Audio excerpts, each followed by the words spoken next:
Welcome back to the deep dive. Our mission here, as always, is to take these complex layers of information, all the articles, the research, the notes, and really distill them into the ultimate knowledge shortcut for you. And today, the stack of sources we have in front of us. Hmm. Wow. It really focuses on a topic that, it truly underpins every single dream, goal, or ambition you might have. Right. It's one of those things that if you don't have it, nothing else really matters. Exactly. It's not about finding the perfect strategy or, the secret technique or the latest app. The core message running through all this material is that there's something more valuable than any amount of money. More powerful than raw intelligence, even. Absolutely. More powerful for achieving any kind of real long-term success. We're talking about the engine of sustained performance, and the topic is self-discipline, or SD, as we'll probably call it. And we have to define that right away. Yeah, because for so many people, that phrase just feels heavy. It sounds like punishment, like being hard on yourself. It does. But the sources are so clear on this. Self-discipline is simply the power to do what you committed to doing. Even when you absolutely do not feel like doing it. Especially then. It's an action. It's a choice. It is fundamentally not an emotion you have to wait for. And that distinction is everything, isn't it? That's the whole game. It is. So our mission today is to take a proper deep dive into this SD concept. We're going to analyze what makes it so different from that initial burst of energy we call motivation. We'll also uncover the surprising reason why it feels so difficult and how that difficulty is, totally normal. It's not a sign you're broken. And then, the most important part, we're going to extract 3 specific, small, really actionable steps you can use today to train self-discipline like it's a muscle in your daily life. We really want you to leave this deep dive understanding that self-discipline is not a feeling you wait for. It's a choice you make. Right. And it's that choice that provides the consistency you need to repeat those necessary actions long after the initial excitement has faded. Okay, so let's unpack that distinction first. Yeah, let's jump right in. Section 1, self-discipline versus motivation. The critical distinction. Let's start with that fundamental definition again, because it really is the lens for this whole subject. You said self-discipline is an action. Can we elaborate on this idea that it's an act of service to your future self? Absolutely. I think the best way to frame it is to think of self-discipline as keeping a promise. Okay. But it's not a promise to your boss or your partner or your friends. It's a promise to the person you're going to be in 6 months or a year or 5 years. The future you. The future you. It means choosing the beneficial, the constructive, the necessary action for that future self, even when the person you are right now. The one sitting on the couch. Yeah, the one sitting on the couch who's tired, maybe bored, maybe a little stressed, is deeply resistant to doing it. It's the battle between the present self and the future self. And the sources make such a great point here. This doesn't have to be some heroic, monumental promise. No, not at all. In fact, it's the opposite. It's the small, almost invisible commitments that matter most. That's it. They really emphasize these tiny commitments. Things like, I will study for just 10 minutes, or I will drink a glass of water right now. Or even, I'm going to go to bed 15 minutes earlier tonight. Exactly. The act itself is about keeping the promise. The size of the promise is almost irrelevant, especially at the start. It's the consistency of honor you show yourself that strengthens this internal muscle. That's a great way to put it. Consistency of honor. Now let's contrast that with the energy that most people rely on when they're starting a big goal. Motivation. Ah, motivation. The great betrayer. I think we've all felt that incredible surge, right? The new year, new me feeling, the excitement of a new project. It feels so potent, like it could last forever. And that is the trap. That's the fundamental trap. Because motivation, at its core, is a feeling. It's an emotional state. It's fleeting. It's incredibly fleeting. And it's often tied to novelty or some external inspiration. You watch a movie, you read a book, or a sudden realization of possibility. And because it's tied to emotion, it is inherently unstable. It's just a chemical cocktail in the brain, really. It is. It's not a reliable fuel source. I like to think of it as emotional weather. You might wake up one morning and it's sunny, you feel motivated, you're ready to conquer the world. Right. But the next day, it's gray and rainy and you can barely get yourself out of bed. If your success depends on the weather, well, you're going to have massive fluctuations in performance. That is the perfect analogy. And this really highlights why self-discipline is so superior for any kind of long-term sustained progress. Motivation is doing something because you feel the urge, you feel the excitement. You're riding the wave. You're riding the wave. Self-discipline is the cold, hard choice to do it, even when that emotion has completely evaporated and you actively truly don't feel like it. The difference is stability. And stability is crucial because almost nothing truly valuable in life is achieved through a single, massive burst of effort. It just doesn't work that way. Never. Success is the accumulation of small, repeated actions over time. If your motivation makes you run a marathon one day and then you just sleep for a week, you lose all the progress. The sources really, really drill down on the necessity of consistency here. If you're learning a new skill, like a language, for example. A perfect example for our listeners. Right. Consistency ensures retention. A highly motivated 2-hour study session followed by zero activity for 5 days means the brain has already forgotten most of that new information. You're back to square one. Pretty much.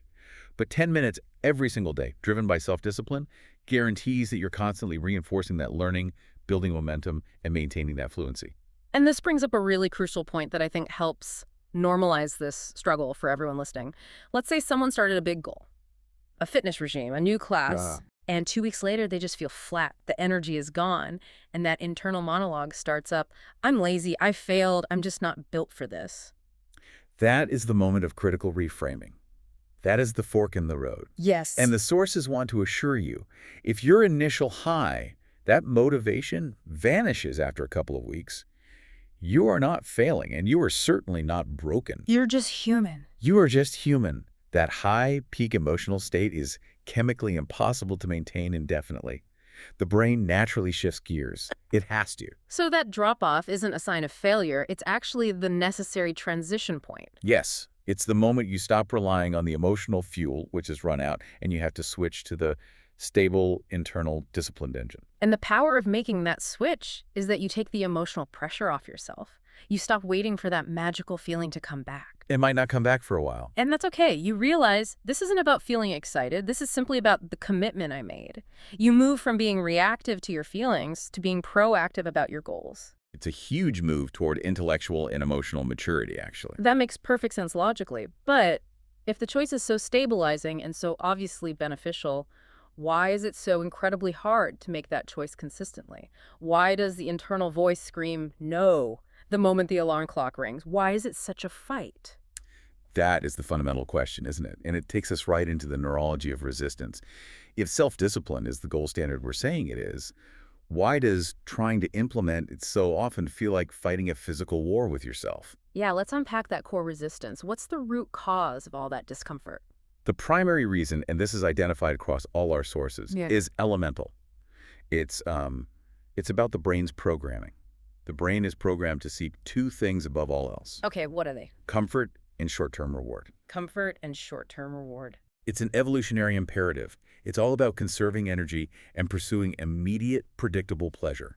Anything that requires significant effort or delayed gratification is registered by the brain's ancient wiring as, well, as inefficiency or even as a slight threat. So when we're faced with a choice, the brain is basically running these old energy conservation protocols. Do the easy thing now or spend a lot of energy for a benefit that might not even arrive for months. And it almost always chooses the now.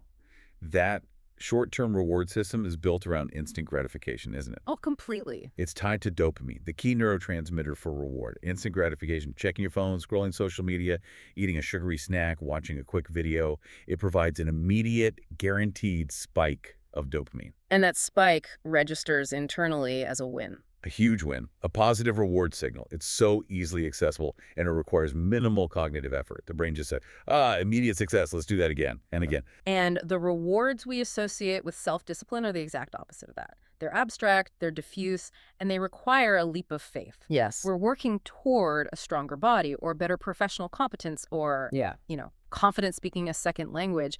These rewards require months, sometimes years of repetition to achieve. There's no instant hit. And the brain is terrible at long-term valuation. It just is. Yeah. When you say, I'm doing this hard thing now so I can be financially stable in 5 years, what the brain hears is effort now. Zero guarantee of reward now. The internal calculus just rejects it. It does. Right. This is why the sources identify the future self as essentially a stranger to the present self. That's a powerful idea. The present self feels immediate and overwhelming. The future self is just some theoretical person you don't really know.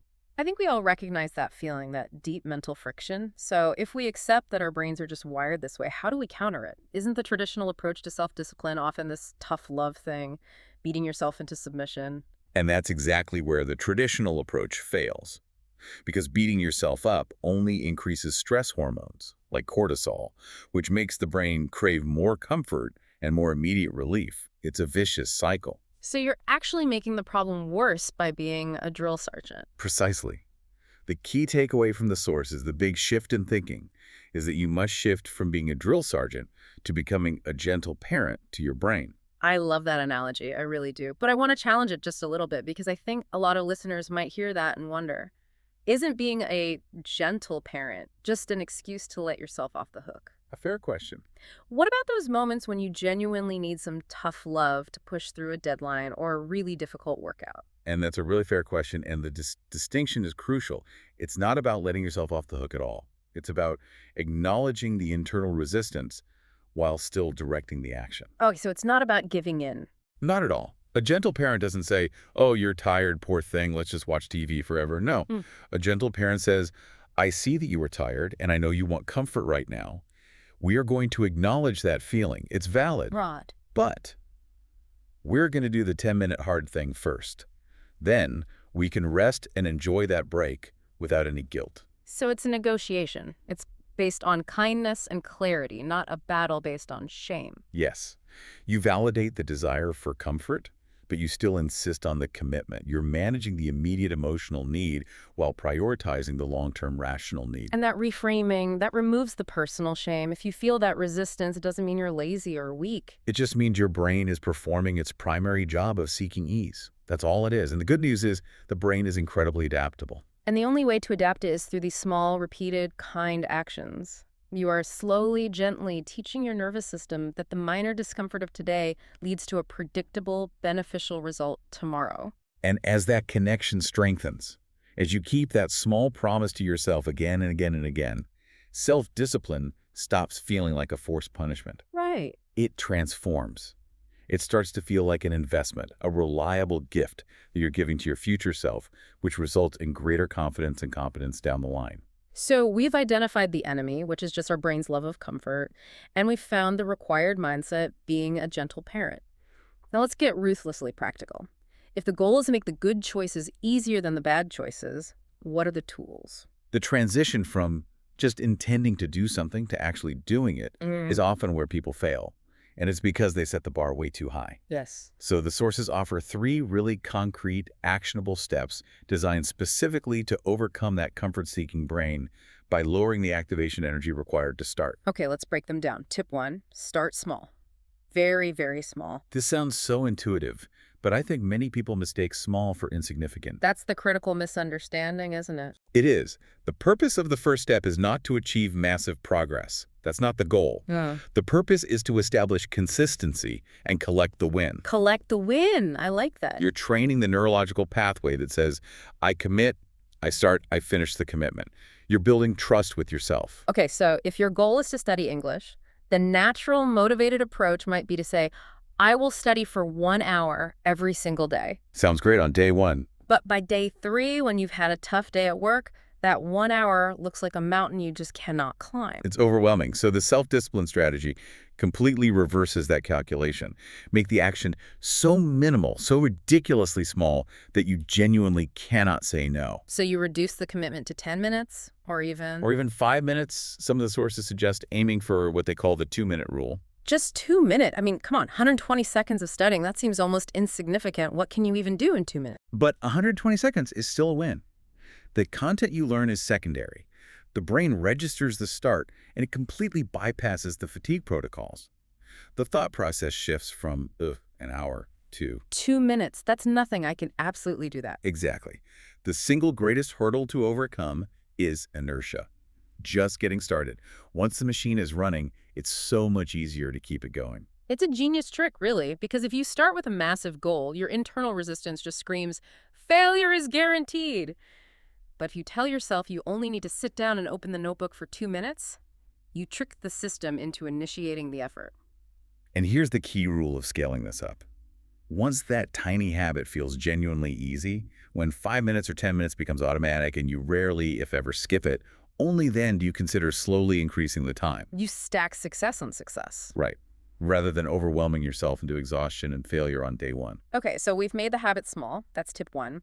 Tip number 2 addresses the world around us. Make it easy, not perfect. This is all about eliminating cognitive friction, This is where we stop relying on sheer willpower.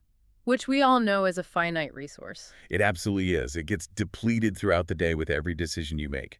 So instead, we architect our environment so that the beneficial choice becomes the path of least resistance. We spend so much time waiting for the perfect moment, don't we? The perfect quiet space, the perfect mood, the perfect time slot. And that waiting is just a high-level form of procrastination. It's an excuse. So the sources suggest focusing on proactive environmental change. Think about the friction points in your day. If you want to study English, where's your notebook? Is it buried at the bottom of a heavy work bag under a pile of papers? Right? Because the 2 seconds it takes to dig it out when you're tired, it's often enough friction to trigger the brain to seek an easier reward, like the phone sitting right there on the table. The fix, then, is to make the desired action visible and accessible. Exactly. Leave the notebook open on the dining table with a pen right next to it. Leave your running shoes right next to the bed. You are physically removing the barriers, ensuring that when you have that moment of self-discipline, the path forward is clear. And critically, we have to do the opposite for the bad habits. Yes. We must also increase the friction for the bad habits. If the phone is your primary distraction, don't rely on your willpower to ignore it. That's a losing battle. So what do? You physically move it to another room, ideally on silent. When you sit down to work or study, the phone is gone. You make the act of succumbing to distraction more difficult, thereby conserving your precious willpower for the actual task. You're engineering your own success. You are. So we minimize the habit and we optimize the environment. The third step is perhaps the most powerful memory tool for the brain. Attach the new habit to an existing routine, like glue. This is often called habit stacking, and it's brilliant because it leverages the automated behaviors you already perform without thinking. Like brushing your teeth. Brushing your teeth, making coffee, eating lunch. Our daily routines are deeply encoded in our subconscious. They act as automatic triggers for behavior. If a new behavior is just left floating in the day, I'll study sometime this afternoon, the brain just ignores it. It lacks specificity. There's no hook for it to hang on. But if you connect it to an established routine, you borrow that routine's momentum and its memorability. Can you give us some specific examples? Sure. Instead of a vague goal like, I will meditate today, you say, immediately after I drink my first cup of coffee in the morning, I will sit down for 5 minutes of focused breathing. So coffee becomes the trigger. Coffee is the trigger. Or if you want to write more, after I finish eating dinner, I will write 3 sentences about my day. The old routine finishing dinner becomes the reliable signal for the new, tiny behavior. And that removes the need to constantly use willpower to remember or to initiate the task. It takes willpower out of the equation. The brain simply recognizes the sequence. A happens, therefore B must happen immediately after. So for anyone listening, you can implement this today. Identify one thing you do every single day, guaranteed, and attach a small, new, beneficial habit right after it. You are essentially using the consistency you already possess to kickstart the consistency you're trying to build. So by focusing on these 3 pillars, tiny, easy, and attached, we drastically lower the initiation cost of self-discipline. But what happens when the plan goes wrong? Which it will. Because it always goes wrong sometimes. We need to talk about the internal conversation that happens when a disciplined choice just feels impossible. This is the inner game. This is the internal architecture, and it's the critical component for any kind of long-term resilience. Right. When we talk about self-discipline, I think many people instantly activate a harsh, critical voice in their heads. Oh, yeah. The drill sergeant comes out, that voice that says you're lazy, you failed again, you have no willpower. I think for many of us, that's just the default setting. And that voice is profoundly counterproductive. It's actually the opposite of discipline. That kind of internal criticism creates shame. And shame, especially when it's coupled with fatigue, never generates the energy needed to try again. It does the opposite. Oh, it leads to avoidance. Exactly. Which inevitably fuels more comfort-seeking behavior to soothe the shame. You get stuck in this horrible negative feedback loop. So if true self-discipline isn't harsh, No. what is it? The sources define it as being kind and honest at the same time. How do we actually embody that? It means acknowledging reality without condemning the person. Mm. So, for example, instead of the harsh voice saying, I am terrible because I skipped my study session, Which is what most people would say. right, the kind, honest voice says, I missed the study session today. That's okay. I'm learning, and I will choose to restart the habit right now or first thing tomorrow morning. It's the mechanism of rapid recovery. It's not about never falling down. No. Resilience is measured by the speed with which you stand back up. If you use a kind, honest voice, you minimize that downtime. You treat a slip-up as a data point, not a catastrophe. Let's illustrate this with the 3 big choice points that really define a disciplined life. These are drawn directly from the scenarios in the source material. Yeah, these are great. We all face these decisions every single day, and they reveal the power of that internal choice. Well, let's start with the classic, the morning fight. That moment, the alarm goes off and the bed feels like it has its own gravity field. Okay, version 1, the path of inertia. The alarm rings at 6:30 a.m. Yeah. You hit the snooze button. Then you hit it again and a third time. The 9-minute negotiation. The 9-minute negotiation for comfort. You eventually scramble out of bed 30 minutes later, immediately grab the phone, start scrolling through stressful news or social media. So you're immediately reactive. Completely reactive. You jump into the day already stressed and behind schedule. You start today by losing the small battle for yourself. Okay, now let's hear version 2, the SD choice. The alarm rings. You are still sleepy. The voice of comfort is screaming. But you recognize the gentle parent's role. You say to yourself, I am choosing to respect my future self. Even if it feels agonizing. Even if it feels agonizing. You stand up immediately. You drink the glass of water you left out the night before. That's the environmental setup. Then you sit down and commit to just 5 minutes of focused reading or listening to an English lesson. That 5-minute session is almost irrelevant in terms of the knowledge you gain. It is. Its true significance is that it is a small, conscious act of self-respect. You started the day proactive. You've already fulfilled a promise to yourself. You generated momentum instead of inertia. It sets the tone for the entire day.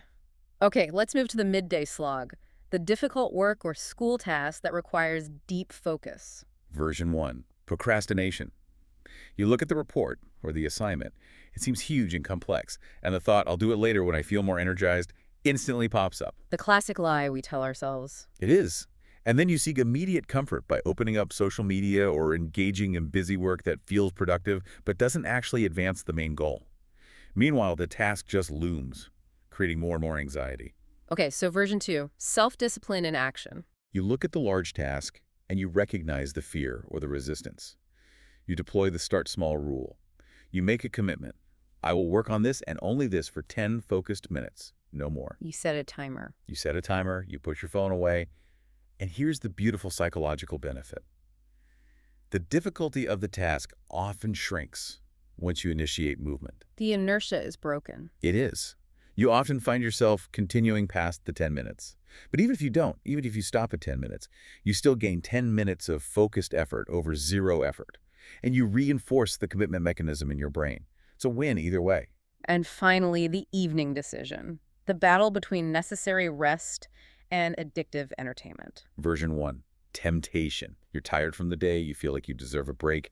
You tell yourself just one more episode of this show. We've all been there. That episode ends, another one immediately starts playing. The passive consumption just takes over until suddenly you look at the clock and it's 1:0 a.m. and you realize you have stolen energy from tomorrow's self. Okay, version 2, protecting future energy. The self-disciplined choice recognizes that optimal rest is a necessary ingredient for tomorrow's self-discipline. They're linked. You say, I'm tired and I really want to watch more, but I'm going to stop now because I want to feel good and energized tomorrow. It's an investment. It's an investment. Yeah. You perform your 5-minute pre-sleep habit, reinforcing that boundary with yourself. Every single time you make one of those tiny, difficult choices, standing up immediately, opening the work for 2 minutes, stopping the show on time. You are adding a small weight to the discipline muscle. Yeah. You don't need to win every single battle, but the constant training is what determines your long-term capability. That concept of constant training is so key because it implies that setbacks are not just possible, they're inevitable. They are part of the process. Which leads us directly into how to troubleshoot when inevitably the path of D gets derailed. Right. Long-term discipline requires a playbook for when things go wrong. And based on the material, there are three classic pitfalls that consistently derail people's progress. And each one has a specific fix. Okay, let's hear them. Problem number one, which we touched on, is that delaying tactic. Procrastination. Hmm. It's that insidious waiting cycle. Why does I'll start after lunch almost always mean I'll never start? The delay is a comfort mechanism. It's often driven by a fear of inadequacy or just the sheer exhaustion of having to decide. The task feels too big, so the brain kicks the can down the road to get some temporary relief. And the ultimate fix, as we discussed, is the just 2 minutes trick. But let's elaborate a little more on why this works so well psychologically. It works because it changes the objective. Hmm. You are no longer focused on completing the entire overwhelming assignment. You're just focused on starting. You're focused only on initiating motion. That's the only goal. Initiation bypasses the brain's internal alarm system that calculates the full, painful cost of the whole project. It's too small to be scary. Exactly. If you commit to just 2 minutes, you're committing to trivial effort. That shift moves your focus from the abstract, scary goal to the concrete, simple action of beginning. And very often, once the hands are moving, the brain just relaxes and allows the work to continue. Okay, problem number two is what I think of as the emotional killer. All or nothing thinking. Yes, the perfectionist trap. This is that mentality that says, I missed 1 day of exercise, therefore I have failed, the entire goal is ruined, so I might as well just quit for the rest of the month. It's a huge psychological trap, and it's rooted in perfectionism. Mm-hmm. The fix here is to really internalize the fact that perfection is the enemy of consistency. Self-discipline is not about being flawless. It's about getting back up. It's about standing up one more time than you fall. That's all it is. So if you slip up on Monday, that doesn't invalidate Tuesday. You don't take a single missed study session and allow it to cascade into a whole missed week. The real difference between high achievers and those who stall is their recovery time. It's how fast they get back on the horse. The moment you recognize the slip-up, you immediately execute the small habit again at the very next opportunity you get. You just begin again. You simply begin again. It's a constant, gentle return to the baseline commitment. And problem number three is one I think we all fall victim to when we're highly motivated, trying too many goals at once. Oh, this one is brutal. We decide on January 1st that we're going to be a better spouse, lose 20 pounds, learn 3 new skills, and save more money. And by January 15th, we are just exhausted and we've done none of it. That is the path to guaranteed burnout.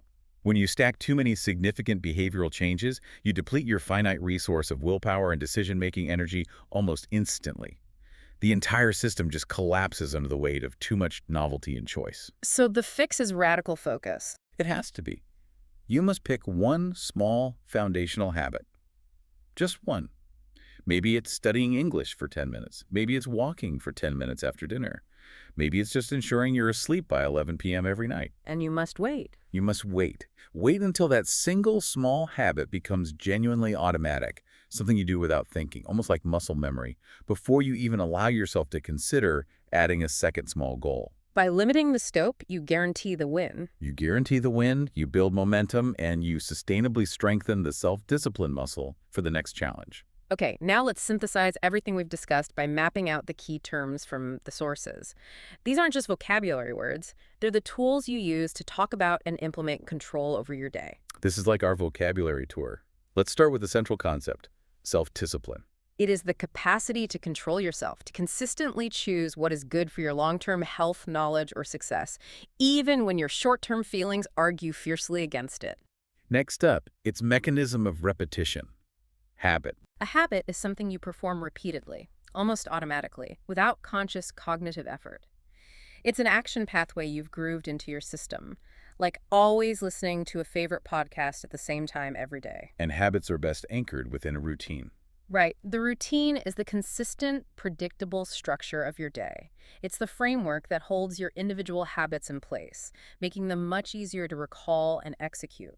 When you break that routine or lose focus, you become distracted. To be distracted means your attention is fragmented. It's pulled away by things like notifications, noise, or even internal anxieties, preventing deep focus on the task at hand. And when you continuously seek distraction to avoid effort, you procrastinate.